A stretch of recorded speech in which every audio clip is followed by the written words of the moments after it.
அனைவருக்கும் வணக்கம். தமிழகத்தில் மதவாத சக்திகள் தலை தூக்கக்கூடாது என்ற ஒரு நோக்கத்தோடு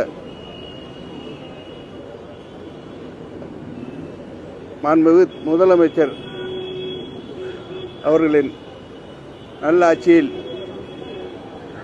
தமிழகம் வளர்ந்து கொண்டிருக்கிறது. நான் அதுக்கு உறுதுணையாக இருந்து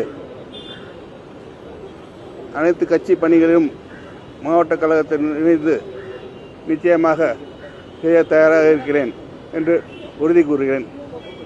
கடந்த வாரம் அதிமுக தொகுதி வந்தபோது கூட நீங்க சந்திச்சீங்க, வரவேற்றீங்க. இந்த திடீர் மாற்றம் என்ன காரணம்? அதிமுக செயல்பாடுலாம் எப்படி இருக்கு? ஏன் இந்த மாற்றம்? இல்லை, அதை மதவாத சக்தி அவங்க உறுதுணையாக போகிறாங்க. அது எனக்கு பிடிக்கல. அது வெளியே வந்துட்டாங்க.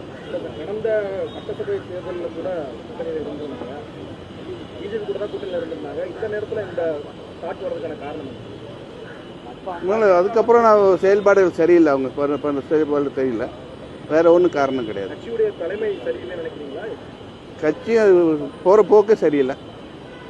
அதான் வேற ஒன்றும் இல்லை.